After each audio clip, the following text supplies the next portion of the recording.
Kamu pernah tidak merasa iri melihat kehidupan seseorang? Terlihat indah, terlihat mudah, seolah segala hal baik datang kepadanya tanpa butuh usaha keras. Kamu melihat keberhasilannya, melihat senyumnya yang selalu terpancar, melihat keadaannya yang tampak sempurna dan tenang. Lalu secara diam-diam kamu membandingkan, menghubungkan keadaanmu yang penuh jalan berbatu dengan jalannya yang terlihat rata dan terang benderang. Kamu mulai berpikir, kenapa hidupku terasa begitu berat, sementara orang lain rasanya begitu ringan melaluinya? Kenapa aku harus menghadapi ujian demi ujian, padahal dia seolah tidak pernah diuji? Tapi dengar ini ya, apa yang kamu lihat hanyalah sepotong kisah yang dipilih untuk diperlihatkan. Kamu melihat puncak gunung yang indah dan menjulang tinggi, tapi kamu tidak melihat jalan mendakinya yang penuh duri dan jurang. Kamu melihat bunga yang mekar dengan warna yang mempesona, tapi kamu tidak melihat bagaimana ia bertahan saat musim kering datang, saat hujan tak turun berbulan-bulan, saat angin kencang hampir mematahkannya dari akar. Kamu melihat hasilnya, tapi kamu tidak tahu prosesnya. Kamu melihat keberhasilannya, tapi kamu tidak tahu pengorbanannya.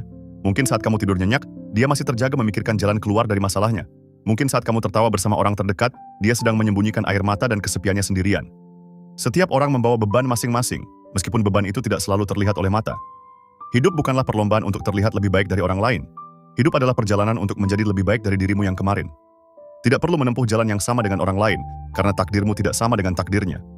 Jalan yang disiapkan untukmu, dibuat khusus sesuai kekuatan yang kamu miliki, dan ujian yang datang kepadamu, diberikan sesuai kemampuan yang telah disiapkan bagimu. Ada saatnya kamu berada di tempat yang tinggi dan terang. Ada juga saatnya kamu harus turun ke tempat yang gelap dan sempit.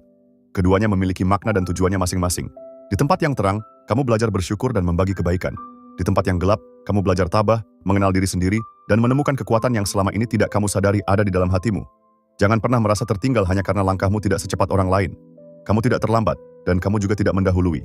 Kamu tepat berada di tempat yang seharusnya, pada waktu yang seharusnya, menempuh perjalanan yang hanya milikmu seorang.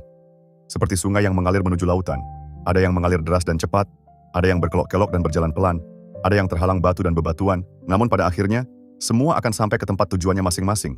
Jadi berhentilah menoleh ke kiri dan kanan, hanya untuk membandingkan jarak yang sudah ditempuh. Fokuslah pada langkahmu sendiri, perbaiki arah jika tersesat, berhenti sejenak jika lelah, tapi jangan pernah berpikir untuk berbalik arah atau menyerah. Suatu hari nanti, ketika kamu sampai di tempat yang kamu cita-citakan, ketika semua kesusahan ini hanya menjadi kenangan yang menguatkan, kamu akan menyadari satu hal penting, bahwa segala hal yang kamu lalui, baik yang menyenangkan maupun yang menyedihkan, semuanya adalah bagian dari keindahan cerita hidupmu. Cerita yang tidak akan pernah bisa digantikan oleh cerita orang lain manapun juga. Teruslah melangkah, karena kisahmu itu istimewa, dan perjalananmu itu berharga. Cerita ini pun